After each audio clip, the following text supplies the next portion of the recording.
In 1957, the research organization of the Chemicals Department of E.I. DuPont and Nemours and Company was renamed Central Research Department, beginning the history of the premier scientific organization within DuPont and one of the foremost industrial laboratories devoted to basic science. Located primarily at the DuPont Experimental Station and Chestnut Run in Wilmington, Delaware, it has expanded to include laboratories in Geneva, Switzerland, Seoul, South Korea, Shanghai, China, and Hyderabad, India. In January 2016, a major layoff marks the end of the organization. History. The company established a tradition of basic scientific research, starting with hiring of Wallace Carothers in 1928 and his systemization of polymer science that led to the development of polyamides such as nylon 66 and polychloroprene, neoprene, in the early 1930s. This tradition waned during World War II, then underwent a renaissance in the 1950s. The establishment of Central Research in 1957 formalized a corporate commitment to basic research. The execution and publication of high-quality research assisted recruiting and promoted the image of DuPont while raising morale among the CRD staff. The purpose of the research was to discover the next nylon. Because Carothers' success and the resulting commercialization of nylon had driven the company's profits through the 1950s. This research objective that was never met. Nonetheless, another important stated goal for CRD was diversification through research. And CRD produced a stream of scientific innovations that contributed to many different businesses throughout the corporation. CRD combined industrial and fundamental research, and the mix of the two features was often determined by the head of CR&D. The title expanded from Director of Research to Vice President of Technology to Chief Technology Officer, with varying degrees of impact on research throughout the corporation as well as in CRD. The name of CRD also changed to reflect the times, starting with Chemicals Department and moving through Central Research Department, CRD, Central Research and Development Department, CR&DD, to the present Central Research and Development, CR&D. CRD conducted research in a number of topical areas, often requiring an interdisciplinary approach. DuPont explored chemical reactions in supercritical water in the 1950s to support its production of Cro2 for magnetic recording tapes. Hyperbaric recrystallization of ultra-high molecular weight polyethylene led to DuPont's business in high-polymer polyethylene for bearing surfaces in hip and knee replacement arthroplasty. Urea and uracil compounds discovered in CRD were potent and selective herbicides, propelling DuPont into the agricultural chemicals business and culminating in sulfonylurea herbicides. Potassium titanyl phosphate, or KTP, is a versatile nonlinear optical material, originally designed to frequency doubling red lasers to green for bloodless laser eye surgery. It now finds additional application in urological surgery and handheld green laser pointers. In the 1950s, the CRD housed a broad-based research program aimed largely at the synthesis and study of new classes of compounds. Synthesis of new organic and inorganic compounds accounted for about half of the total research. When the National Institute of Health invited DuPont to submit compounds to its screening efforts, they rated DuPont as submitting by far the most diverse range of compounds. Pharmaceutical companies were submitting things that looked like pharmaceuticals, but DuPont submitted compounds that would be classed internally as catalysts, optical materials, monomers, oligomers, ligands, inorganics, and other unusual materials. In addition to chemical synthesis, CRD maintained efforts centered on new physical and analytical techniques, chemical structure and reaction mechanism, and solid-state physics. DuPont continued in polymer research. Biological research has increased significantly. Until recent years, a substantial portion of research was of an academic nature. This academic research was reflected in the general atmosphere of the organization. In the late 1960s, CRDU established a program for recruiting postdoctoral fellows.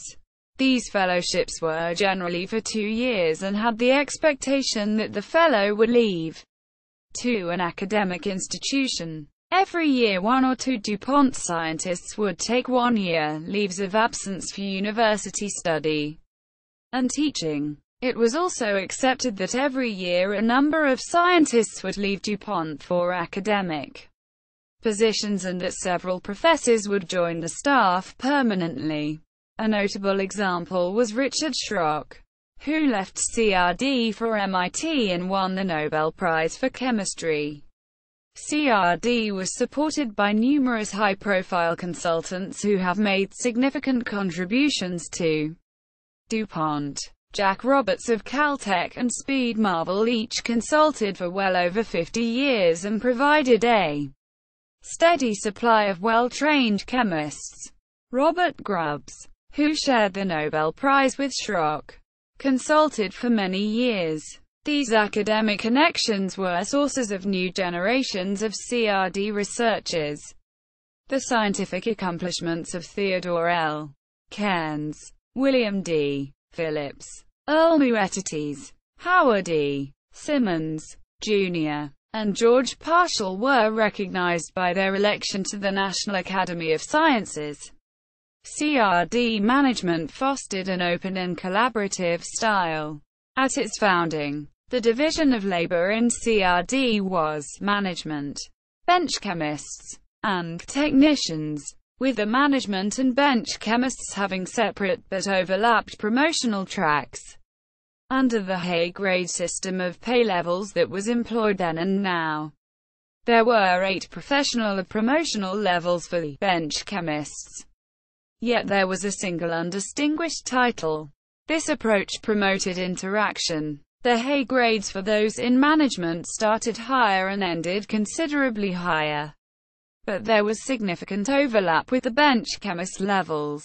Thus it was not unusual for a supervisor or a manager to have 1 or more scientists reporting to him. There were no females in management at this time who were at higher pay levels than he was. There was one reported instance where the supervisor never got to pass pay raises to the bench chemist because management didn't want to make him feel bad. The next level manager who did pass on the pay notification said, "They didn't care how I felt." Quote, titles explicitly tied to salary level were instituted in May 1993. But the openness remains today, as does the situation of managers managing higher-level scientists. At the beginning of CRD, technicians in CRD were usually high school educated and often had military service. They were clearly just extra hands for the bench chemists who were all PhDs, and the bench chemists were expected to spend most of their time at the bench. It was virtually impossible for a technician to progress in CRD, but they could at plant sites and would sometimes move for the opportunity. Starting in the early 1990s, mostly as a result of the growth of the pharmaceutical and life science efforts, technicians with bachelor's degrees and later master's degrees became the norm. There are even some technicians holding PhDs from foreign universities. Nonetheless, it remains difficult for a technician to break into the bench chemist ranks, and they usually transfer to business units in search of more opportunity. Many of the PhDs who came to CRD transferred to business units from the 1980s to early 90s. Management tried to move all PhDs to a business unit within their first 5 years. The PhDs had spent their entire lives in an academic environment, so they knew nothing else. But it was realized that at some point they would grow up and realize that working at the bench was not what some of them would want to do their entire career. The issue was that they were too senior and naive to move into entry-level positions in businesses, and their competition were similarly aged BS engineers who would have had about 5 years of experience keeping a plant running. Of those who took the opportunity, about half returned to CR&D. Of those who returned, about half left again. The relatively high turnover provided more opportunity for CRD to hire outstanding new PhDs. Transfers to business units became less common in the 1990s, and the average age of CRD personnel rose considerably as a result. With baby boomers starting to retire, there is more recruiting and there is a noticeable rejuvenation of the staff. Responsibility for the technical direction of research has shifted to the chemist as they carry out short-term projects in support of the business units. PhDs who get MBAs are now more common. Unlike the early years, all management has had business unit experience and many were hired into business units, coming into CRD later in the careers. These managers are often far more administrative in their approach, not having the strong technical backgrounds required to keep up with their technical employees. Some managers have come to rely upon their senior technical staff, but there is no clear guideline on the role that these senior scientists can or should play in managing the programs and careers of the younger scientists. In late 2015, the name of the organization was changed to DuPont Science and Innovation, portending the major layoff on January 4, 2016, which marked the end of the organization as a major force in research. Combined, the molecular sciences and engineering and materials science and engineering portions of CR&D went from 330 employees to 34 in the new Science and Innovation Organization. Organofluorine Chemistry. On April 6, 1938, Roy Plunkett at DuPont's Jackson Laboratory in New Jersey was working with gases related to DuPont's freon refrigerants when he and his associates discovered that a sample of gaseous tetrafluoroethylene had polymerized spontaneously into a white, waxy solid. The polymer was polytetrafluoroethylene, PTFE, commercialized by DuPont as Teflon in 1945. Because DuPont was basic in a variety of fluorinated materials, it was logical that organofluorine chemistry became important to DuPont. The discovery that tetrafluoroethylene would cyclize with a wide variety of compounds to give fluorinated compounds opened up routes to a range of organofluorine compounds. The hazards and difficulties of handling highly reactive and corrosive fluorinating reagents could be accommodated by DuPont's emphasis on safety, and DuPont's association with the Manhattan Project provided many chemists and engineers with the background necessary to carry out the work. Availability of the pressure research lab on the experimental station provided the necessary protection for most but not all of those reactions that went awry. Notable scientists included William Middleton, David England, Carl Crespan, William Shepard, Owen Webster, Bruce Smart, Mali Rao, Robert Wieland, and Andrew Firing, all of whom filed many patents for DuPont. Shepard wrote one of the important early books on the subject. Smart's book followed. Smart's comments in chemical reviews in 1996. Scientific and commercial interest in fluorine chemistry burgeoned after 1980, largely fueled by the need to replace industrial chlorofluorocarbons and the rapidly growing practical opportunities for organofluorine compounds in crop protection, medicine and diverse materials applications. Although fluorine is much less abstruse now than when I entered the field a generation ago, it remains a specialized topic and most chemists are unfamiliar, or at least uncomfortable, with the synthesis and behavior of organofluorine compounds. Remain true today. CRD undertook a program on alternatives for chlorofluorocarbons in refrigerants in the late 1970s. After the first warnings of damage to stratospheric ozone were published, the Catalysis Center of CRD, under the leadership of Leo Manza, was quick to respond with new technology to produce alternative hydrochlorofluorocarbons, HCFCs, that were commercialized as DuPont's Suva refrigerants. Cyanocarbon chemistry. During the 1960s and 1970s, CRD developed a program under the direction of Theodore Cairns to synthesize long-chain cyanocarbons analogous to long-chain fluorocarbons like Teflon. The work culminated in a series of 12 papers in the Journal of the American Chemical Society.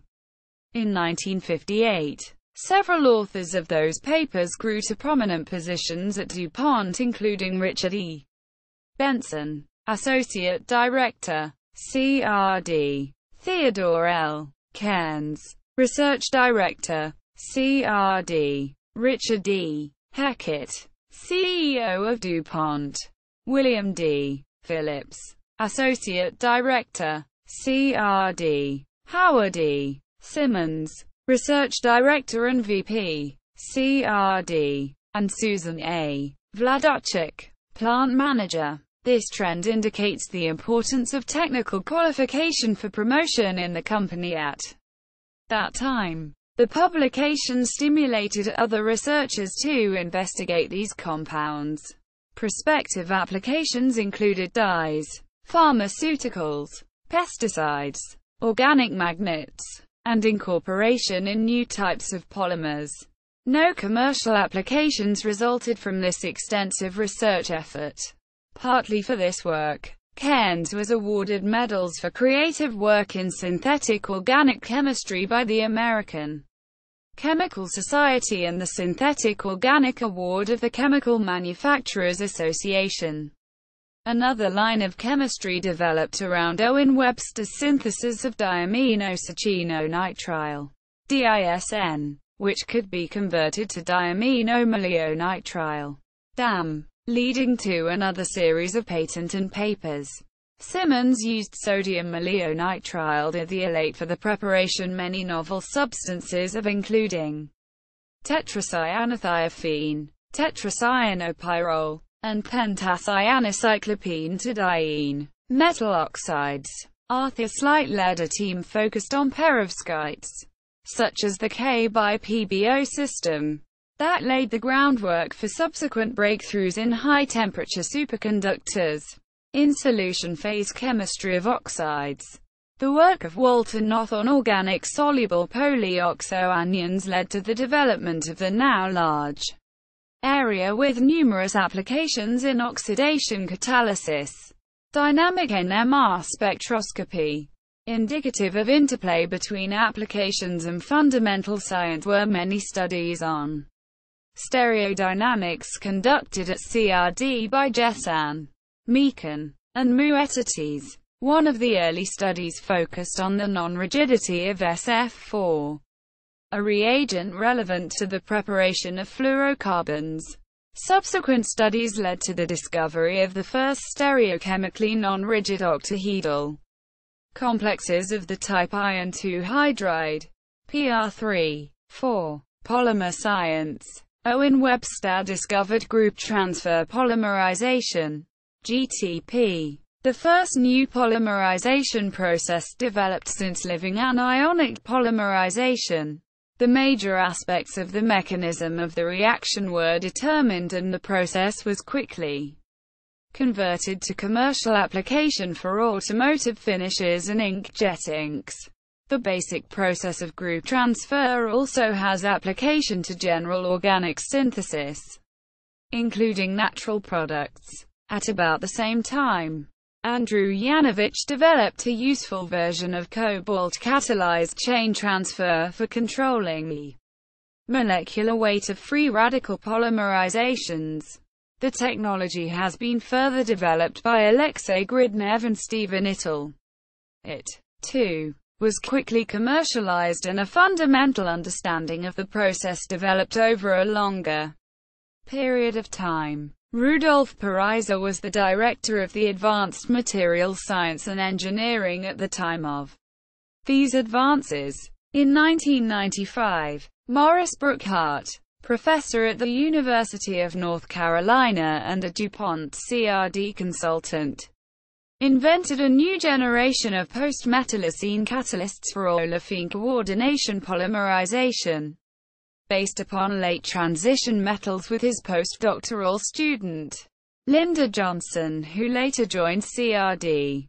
The technology, DuPont's versipol olefin polymerization technology, was developed by a substantial team of CRD scientists over the next 10 years.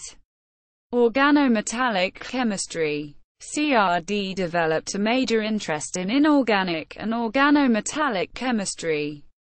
Earl Muettates established a program aimed at fundamental borane chemistry. Walter Noth discovered the first polyhedral borane anion, B10H10 and also discovered that the borane anions displayed a substitution chemistry similar to that of aromatic hydrocarbons. Norman Miller discovered the B12H12 anion in an effort to find a new route to B10H10. George Partial joined CRD in 1954. His industrial sabbatical at Imperial College London with Geoffrey Wilkinson in 1960-61 introduced him to organometallic chemistry. Muettates left DuPont to join the faculty of Cornell in 1973. After Muettates and Partial, the organometallic chemistry group was led by Stephen Ittel and then Henry Brinder before it was dispersed throughout a number of groups in CRD. Partial and Ittel co-authored a book on homogeneous catalysis that has become the standard reference on the subject. The seminal contributions of Richard Kramer and Fred Tebb are acknowledged by their named compounds. Kramer's dimer, RH2Cl2, C2H4, 4, and the Tebb reagent. Quote, Tebb had an influence on his lab partner, Richard Schrock, who initiated a program on M=C chemistry at DuPont and continued it when he moved to MIT. The chemistry forms the basis for olefin metathesis, and Schrock ultimately shared the Nobel Prize with Robert Grubbs, a CRD consultant, for the metathesis work. Anthony Ardwengo's persistent carbines opened up a new area of chemistry, and they have proven to be important ligands in the metathesis process. There was a vigorous effort on the activation of CH bonds with contributions by Partial, Thomas Herskovits, Ittel, and David Thorne. Chad Tolman developed his ligand cone angle theory that developed into the widely accepted electronic and steric effects of ligands on inorganic and organometallic complexes. Organometallic chemistry in CRD has further included R.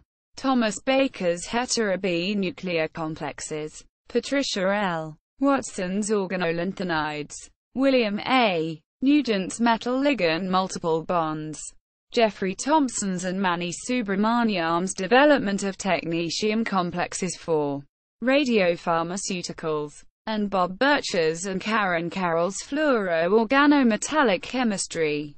The major outlet for organometallic chemistry is homogeneous catalysis. DuPont developed a major technology based upon the nickel-catalyzed addition of two molecules of hydrogen cyanide to butadiene, giving adiponitrile, a nylon intermediate, initially through the work of William C. Drinkard. The mechanistic work to provide an understanding of the technology was done in CRD and led to a large program on next-generation technology before the business was sold to Koch Industries.